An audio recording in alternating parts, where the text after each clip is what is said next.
All right, folks, welcome back to this week's Tip Tuesday. I apologize if I look a little tired or sound a little tired. I am. It's been a long 4 weeks hunting turkeys, and it's been a long day today getting out to West Texas. But this week, it's not really a tip. It's more like trying to share information to anyone that might be interested in going to hunt an Argali in Kyrgyzstan, Tajikistan, or Mongolia. My buddy Josh and I were thinking about going back to Kyrgyzstan to hunt technically a Tian Shan Argali. U.S. Fish and Wildlife would classify it as a Marco Polo Argali. But in the process of that, we're finding out that the game departments of those three countries are not communicating whatsoever with U.S. Fish and Wildlife and have not been since 2020.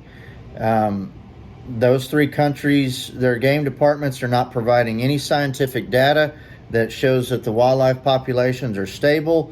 They're not giving any information about management or conservation efforts funded by U.S. hunters' dollars.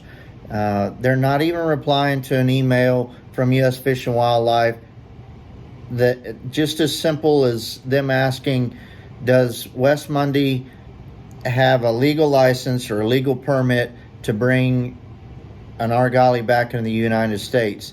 They can't even get, U.S. Fish and Wildlife can't even get a simple, yes, West Mundy legally harvested an Argali in whatever country and can legally import it into the United States. There's not even getting anything like that. The game departments of those three countries are not replying to U.S. Fish and Wildlife. Because they're not replying, U.S. Fish and Wildlife is rejecting any permit application for any Argali in Kyrgyzstan, Tajikistan, and Mongolia. Evidently, this issue was brought up at Wild Sheep, or at the Sheep Show, so Wild Sheep Foundation knows about it. I wasn't at the Sheep Show. I was down in Mexico with hunters, but from what I understand, it was discussed at the Sheep Show, so Wild Sheep Foundation does know about it. But until the game departments of Tajikistan, Kyrgyzstan, and Mongolia start replying to U.S. Fish and Wildlife and giving them some scientific data and conservation data, and at least replying to emails, no permits for any Argali in 2020 and 2021 are being issued. Same goes for 2022. If you booked a hunt this year, they're not given permits. It's the same deal. Until those game departments of those three countries start replying to U.S. Fish and Wildlife, no Argali permits are going to be issued. So if you shot one in 2020 or in 2021 and you got a picture, unfortunately, until things change, that's all you're going to get.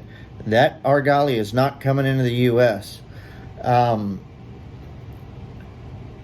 Those game departments of those three countries have to reply to U.S. Fish and Wildlife and have to give them the data that they're looking for and have to respond to emails. Until that changes, we're not getting any Argalis back into the U.S.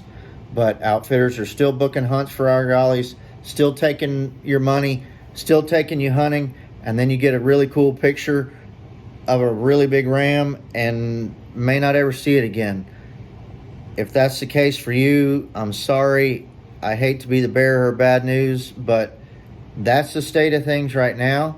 Hopefully it'll change. Hopefully those game departments will start replying to U.S. Fish and Wildlife and it'll all go back to the way it was pre-COVID.